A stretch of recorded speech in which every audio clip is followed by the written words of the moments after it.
Well, good morning once again. I have a statement to read, just like we did last time with our press conference. This past Sunday, roughly 48 hours ago, Hurricane Mathew slowly exited our region after delivering extreme amounts of heavy rains and significant winds over the greater part of a 24-hour period. Even before the storm had completely passed, Pitt County Emergency Management and our partnering agencies were already well aware of the impending threat of the flooding due to the inevitable rise in the river levels from the storm and an already saturated ground area. Capitalizing on the brief window of time between the exit of the storm and the expected cresting of our local waterways, Emergency Management immediately sprang into action, planning and executing a comprehensive strategy to preserve lives and minimize, to the best extent possible, the impacts to our community. As we now enter the 6th operational period of activation of the county's Emergency Operations Center, we are preparing to make the final efforts of evacuation and preparation before rising river levels make bridges and crossings of the Tar River impassable, effectively separating our county from the northern to the southern portions. Even though the residents of the county and members of our community may soon be separated geographically, our resolve to endure and dedication to serve our community have kept us united here in Pitt County as one county. We have representatives here today once again from several of our partnering agencies who are prepared to provide you with the latest in information regarding our efforts and as we move forward in our plans. I'd like to introduce who we have here: Dr. John Morrow, Public Health Director; Sheriff Neil Elks; we have Emergency Management Director Alan Everett; and then from the American Red Cross, Dr. Michael Brown. So at this point, we'll take any questions you may have. How many people have evacuated? Dr. Brown? I can tell you how many people are in shelters. I can't answer the general question of how many people have evacuated. We have 4 shelters currently operating in Pitt County. We opened the North Pitt shelter last night. Our numbers of people in shelters, we had 1 person in North Pitt last night, 200 in Welcome Middle School, 45 in ACOC, and 42 in Hope Middle School shelters. And in coordination with Emergency Management, Department of Social Services, Pitt County Schools, the Sheriff's Office, and Public Health, it really takes all of us together to get shelters up and running and operating. So it's really a team effort here too. Other questions that I can answer? With the capacity that the schools have in mind, are you anticipating any more people coming into the shelters in the coming days? I would expect that would be the case, yes, that as the river rises, then people who may have put off thinking of evacuating will probably evacuate to a shelter. So I expect that, yes, we will have more people coming for sheltering. What do we expect to see in terms of evacuations? Any mandatory, any more suggestions in terms of areas? Right now, within the jurisdiction of the city of Greenville, they're still under the mandatory evacuation for the areas they've identified. Evacuations otherwise are voluntary out in the county. We are seeing the rise of the river slow down just a little bit, but still the flooding is imminent and is going to occur. And as Dr. Brown said, we'll see the cresting of the river today. Any idea some of the badly hit areas in the county? Because I know a lot of people haven't really left the city for fear of being stuck anywhere. Can you kind of tell us what it looks like out there? Well, basically what we've tried saying is that if an area flooded in 1999, expect it to flood in 2016. Part of the issue that we're facing is that a good amount of people who live here today weren't here in 1999, so they don't have that knowledge base of knowing. If anybody does have questions, we would encourage maybe call the county's EOC at 902-3999. We have hotlines there, so we can answer questions if they have them. What's that phone number again? 902-3999. You can get questions on sheltering and just general information. Any official road closures in the county? We've actually, yes, we do. We have a resource for you here on the screen. If you'll go to the county's website at this referenced source, www.pittcountync.gov/road closures, you can get the latest on road closure information. Just to go back to the the question about describing what areas are there any areas isolated at this point that have already been cut off? No, we're anticipating, as I said in my introductory comments, that the northern part of the county, probably by the end of the day, we will see the Memorial Drive and the 264 on the Hastings end part of the county shut off, and effectively then we'll separate the north of the river from the south at the end of the day. What about the 264 bridge, the one that, you know, as you're coming around the loop? Do y'all anticipate?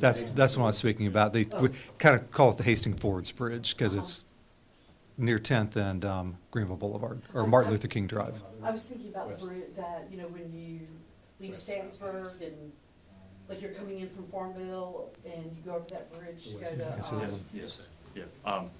To our knowledge, that bridge remains open. The only bridge that we're aware of this morning that is impassable is the Green Street Bridge there that comes into the main artery of the city. So that is the only bridge that we're aware of this morning that is closed. do you think that 264 bridge will close? Yes, there's a chance of that because obviously as the water is moving downhill, that would be the first bridge that could receive impact. You know, obviously because of the way the water is flowing. So yes, there is a chance that all bridges that cross the Tar River could become impassable by the end of the day. Logistically, how difficult is it going to be that potentially all the bridges in Greenville will be closed for the county? It's it is a challenge, but again, all agencies have been working really well together to come up with a plan. So we really have a plan that we're sort of terming the north side and the south side. And really what that entails is basically having the needed resources on both sides. We're hoping with the assistance of our military partners, we have some high clearance vehicles in the county, staged around the county as well as along the river bridge that for emergency purposes we'll be able to actually taxi or ferry things from the north side to the south side if all the roads are indeed impassable. We're hoping unfortunately, we know the bridges are going to flood, but if the flooding is not too high on the bridge, then those vehicles will still be able to maneuver and pass over. But once those vehicles can no longer maneuver the bridge, then we would have to move into an air support operation to actually airlift from one side of the river to the other. So it's a very complex plan, and it's one that it's taken all partnering agencies in and around Pitt County as well as state resources to help put a plan in place. So we are, again, working with the north side plan and the south side plans so we can continue operations on both sides of the county, and one part of that is indeed the transportation component. So our first concept is to use the military vehicles. If those vehicles are rendered inoperable because of the water, then we move into air support operations would be kind of that phase 2 component of that. What are they saying about how long the water will remain high? It will be several days. Once it crests, it will remain sort of at that crest stage, and then it will begin to eventually sort of rescind. We're expecting that the bridge now, or the crest, will be at around 24 feet. If you recall from previous conversations, we talked about Floyd was 29. And then over the last several days, the forecast models have slightly dropped the crest level. So this morning it shows to be around 24 feet, but again 24 feet is still an awful lot of water. So we're still wanting our residents and our visitors to still take this thing very seriously because of the fact water is not just simply going to be in the river. It's going to be out of the banks, it's going to be on streets, it's going to be in yards, it's going to be in homes. So it's really important that people evacuate these areas and go stay with friends, stay with families, go to a shelter. We're asking everybody to please get out of these areas that are going to experience the flooding that's been talked about for several days. So even though we're talking maybe potentially 5 feet or so less than Floyd, it's still critical levels, and again, it's a very serious situation, and we really want people to get out of harm's way. Grifton also feeds off the Moose River, so how is that changing this game plan for that area? Well, basically, again, Griffin would become part of that south side plan, so any resources or any needs that they have. We also have swift water rescue teams in place, as well as our military partners with their high clearance vehicles. So any type of evacuation or assistance that's needed, we have search and rescue teams in place, as well as our military partners to go in and aid the communities with whatever their needs may be. Sheriff, I know that we saw a looter arrested in Grimesland. Tell me about some of the issues maybe that we've seen. Have we seen a lot of looters out there? I think we've made one arrest, and I think the Greenville Police Department's made an arrest. That's one advantage we have when we do the curfew. It keeps the vehicles off the road. If you find a vehicle out in the middle of the night, you pay attention to it. In this particular situation, he had a four-wheel and other items loaded on his vehicle, so it was obviously that he probably didn't have a business where he was at. So we feel like several residents were actually victimized at that time. We haven't identified all of them. But just encourage people to adhere to the curfew and to keep them safe as well as our officers, and encourage people to stay off the roadway as much as possible. Everybody wants to call and find out, can I go here? If you really don't have to, don't go. We're noticing a lot of roads are washing out that we didn't predict, and as time goes on, we'll see more and more roads being washed out. So you don't know what's underneath you. So if you can stay off the road, that'll be one less call we'll have to take if something was to happen. Do you expect many more curfews to be in effect throughout the rest of the week until the rivers crest? Well, that's a call that the manager will make, and I feel pretty confident we'll probably run for the next couple of days. But we haven't seen the worst of this yet. So, like you said, we're expecting crest tonight or today, and just need to stay off and, kind of stay home and bunker down as much as you can. People lying in the outlying areas, they seem to create a problem when they come into town. If you don't really need to come, just stay home. Are there any areas of Pitt County that you're asking residents to not go to? Say that question again. Are there any areas of Pitt County that are too dangerous for residents to go to? Oh, absolutely. Everything we've suggested evacuation in, you deal with the Belleville area. Clark's Neck Road is going to be bad. Anything around Belleville right now is starting to really see the effects of the flood. So How was Griffin so far? I'm going to let you answer that. Griffin, obviously, as was asked earlier about the Contentney and the Noose, we're getting reports that obviously they're beginning to see some flooding. We haven't been asked for any type of assistance in terms of evacuations, but they're just like other parts of the county where they're beginning to see the water rise into the community as well. So, Griffin will be impacted as well. And also, it's real important to make note of, we have an awful lot of volunteer firefighters and EMS workers out in the community that's been canvassing the neighborhood, educating the citizens, and assisting their citizenry any way that they can. So they've done a wonderful job in helping prepare for what we're about to experience. So it's truly been a partnership. So we'd just like to say, we really appreciate everyone's support, and let's not forget our local volunteer firefighters as well as our EMS service for the job that they're continuing to do in addition to assisting with this flooding issue. Do you have a ballpark number, how many people have been displaced right now? It's kind of hard to say because as people come into the shelters, like at Welcome, the night before last, we had 250 people as a census in that shelter for the night, but then come the next morning, we had 0. They all left and went somewhere, either to family and friends or possibly back to their residences. So it's hard to say. I know you said the river was supposed to crest, I think tomorrow, Thursday or something like that. How much longer do you expect this to last, mainly before the water starts to recede and people go back to their houses?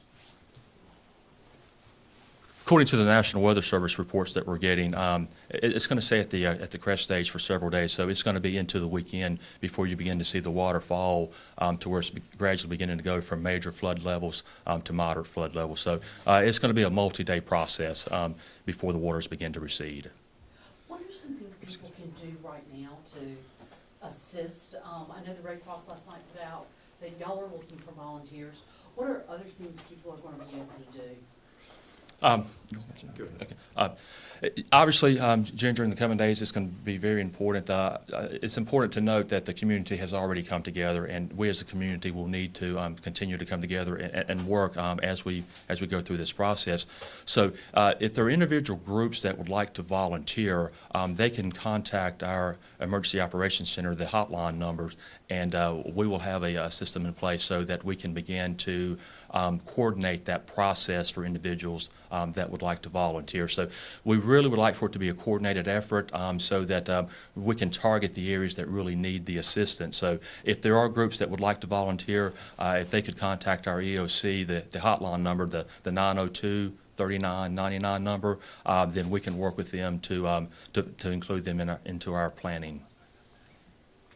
I had a question, in regards to a lot of kids are out of school. What are kind of some dangers of them going out and playing in this flooding in their yards? Address that. I'll try to address that. Flooding is, we know what kills people during these floods, and it's not something like infectious diseases. You know, people talk about outbreaks and things like that during these events. That's not what kills people. What kills people is standing water, people driving into water, people thinking that the slow-moving river is not forceful. They try to swim, very dangerous activities like that. The other thing that people are subject to, we've already seen deaths in other states and ER visits here and around us, is from carbon monoxide poisoning. People should not operate a generator inside their house or garage or inside any type of structure. So being very careful with that.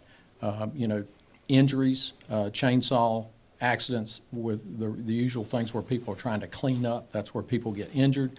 But the things that kill people, and remember all the deaths we saw during Floyd, we certainly don't want that to happen. I know a lot of people have lost property, and our heart goes out to them for their losses, but what we really don't want is the loss of life or loss of health. So those are the things that we worry about, not just with children, but adults. You know, stay away from the high water areas. Those are identified throughout the county.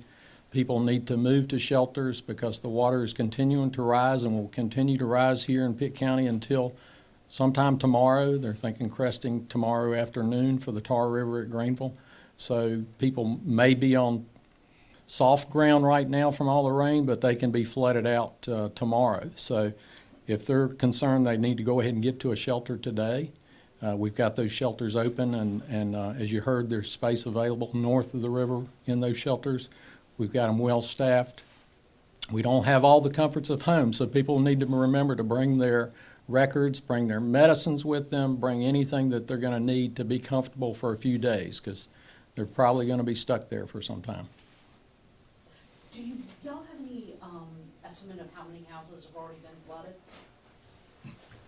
No, not at this time. Again, we will be able to better assess that once the flood waters start to recede so that we can actually get into the areas and see exactly how much damage has been done once the river crests and recedes. So we really will not understand that picture until after the fact.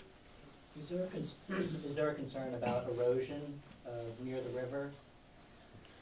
Yes, anytime that there's flooding, flash flooding like we've experienced, yes, there's always that concern, and I think the sheriff can attest to the fact that here in Pitt County, there are roads that obviously we have already seen that have succumbed to the floodwaters from the underside erosion. So yes, that's always a concern, and that's an additional reason why the curfew is in place, because obviously at night, if you have water on the road, you know, the visibility can be a bit misleading, as well as you're not able to see some of those indicators, maybe that the road is giving way due to cracks and things of that nature. So that's one reason why we're continuing with the curfew. But to answer your question, yes, the flash flooding has caused road concerns and will continue to cause road concerns. What's the county curfew again? 7 p.m. to 7 a.m.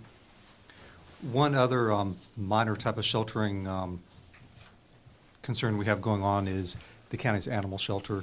The county's animal shelter is pretty much tapped out or maxed out in terms of the number of animals we can take. We've actually even entered into a auxiliary place where we're housing animals due to the flooding. We would encourage anybody, if you absolutely do not have to bring your animal to the shelter, do not. But if you do, please call the EOC's hotline number and check on availability of space. Again, that's 902-3999 to see if we can accommodate you or not. At some point, we may have to close out our sheltering capacity just due to overcapacity. Do you have any recommendations for people to bring their animals if they can't bring it to the shelter? Private animal clinics, pardon me, kennels, yes, thank you. Kennels in town or in any of the municipalities. One other thing, that the county has been in constant contact with each of its 10 municipalities. We hold conference calls every day to try to coordinate what is going on, the needs and responses within each municipality. We will continue to do that during the duration of this event. We did also want to say that this press conference will be posted on the county's website, pittcountync.gov/PittTV, shortly after this news conference for anyone who had trouble watching it or couldn't see that in its entirety. And this will probably run repeatedly throughout the day. You mentioned precautions about mechanical items like the generators and chainsaws and stuff like that. Has the health department been alerted about, I guess now you've got the waterborne bacteria, you got trash in the water and stuff that can be transferred? Yeah, that's always a concern in these flood situations, but as I was saying, that really is not what makes people sick or kills people. So infectious disease outbreaks are not really a concern, basically because there's so much water that the bacteria, viruses, those types of things get diluted. So we don't see cholera outbreaks, hepatitis. Tetanus is not a major concern as long as people wash their wounds and they're up to date on their tetanus shots. They don't need to get a tetanus shot just because they've been in this water. I would say that be careful with food, that you don't, once again, if you're in doubt, throw it out. Food is a way that people get sick during these events because they try to use food that was not properly refrigerated or became thawed during the event when they lost power. So food is a concern. But infectious disease, not really. So it's carbon monoxide, injuries, those types of things that we really kill people during these events. Should people be concerned about drinking water and any contamination? Right now, I think our water supply is good. Greenville Utilities has had no problems. We've got good potable water right now, but that's being monitored closely. If that water becomes a problem, there will be an alert that goes out, and we'll have supplies of bottled water available. Folks, if they want to take precautions, can go ahead and fill up the bathtub. They should sterilize or sanitize their tub with a cup of bleach with about 5 gallons of water, rinse that back out, and then fill the tub with clean water so they've got it available for cooking or other things they need water for, even to flush a toilet, possibly if they lose water. But right now, I think we're in good shape with potable water.